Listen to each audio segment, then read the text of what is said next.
Okay, in this video we're going to talk about working with layers.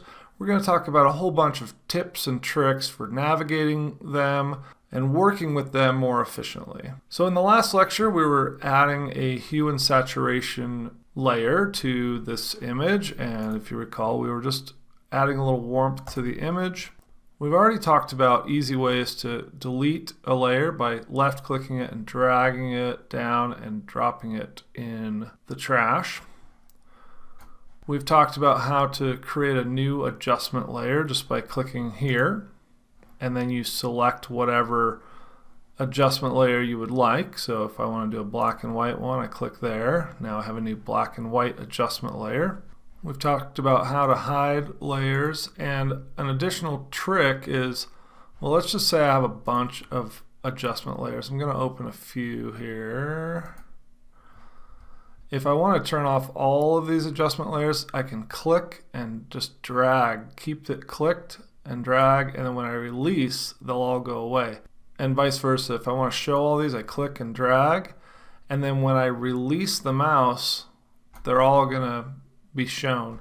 And the nice thing about that is you can toggle back and forth between a bunch of layers of changes without having to kind of go click through these like that and guess. So you just click and drag to toggle them on, click and drag to toggle them off.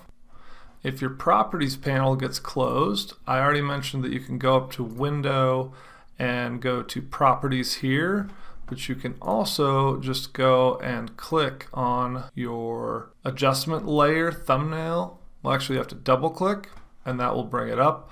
So if I want to work on black and white, I'll click on this one. If I want to work on this hue and saturation adjustment layer, I double click on that and it will change my properties panel to that one. If you want to duplicate a layer, here let me turn these back on visually. If you want to duplicate a layer, you can actually click on this, drag it down here to the new layer icon, which is right there, and release it. And it will make another one, and it will actually add the word copy to the name so that you know you've done a duplicate. And if I turn off these black and white ones, you'll notice that since we were increasing the reds, the saturation or the intensity of our colors, now that I have another copy of that same adjustment layer, it just doubles it, right? So if I turn this one off, it's more subtle. If I turn this one off, we're back to the original. So you can create different effects by adding multiple layers. So that's how you duplicate one.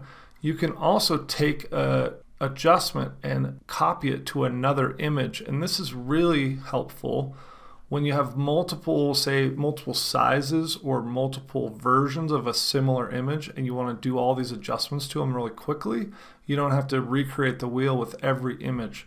So for instance, over here in my tabs, I have another image, which is the same girl, right? But it's cropped smaller. But it still has that kind of grayish feel to it, right? And when we go over to this one, you know, oh, we got to take one of these away. With our normal hue and saturation adjustment, it looks good. So if I want to add this to this little more cropped image, I just go here. I click on this and I drag it up there, just like when we took that coffee cup and dragged it into another image. Hover over the tab and then I bring it down and drop it right onto the image like this. Boom. And you'll notice now we're in this other image, this cropped version, and all of the other adjustment layers from the other image are not here, but this one that I copied and dragged over is here. And it's just that easy to do that change. And if I had 10 images up here, you can go up to the window and you can do arrange. And if you had, you know, a bunch of them, you could tile them all, say horizontally or vertical, and stack them all up like this. And then you have a whole bunch of them. And you can just grab this hue and saturation. Well, let me actually show you. I'm going to delete this. Okay, so this goes back to being gray. I've got my desired effect here. Click on that to get over to that one. Grab it, drag it over, plop it on there, and presto, it's changed.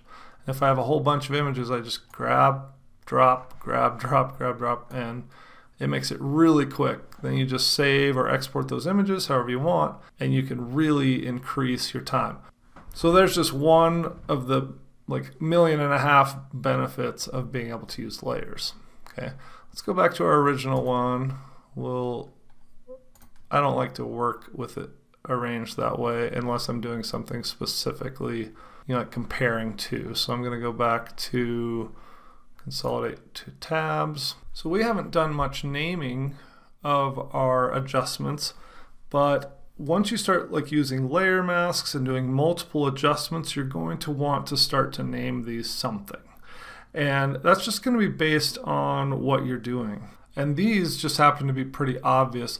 But down the road, you'll see that, especially once we start using layer masks, and for instance, if this was just to warm up, if I was using a layer mask just to do an adjustment layer on her face, then I would want to name that something like warming face or increase saturation face. So that if I had another adjustment to say darken the background, then I would name that one darken background. And it makes it so much easier to keep track of what you've done. And believe me, that gets important as you get more complicated. Okay, so those are 5 tips for working with layers. In the next lecture, we'll look at some more tips for working with layers, including how to group them and how to sort them and even change the sizes of the little thumbnails. Okay, so go play around with this stuff, get familiar with it, get good at it, and I'll see you in the next lecture.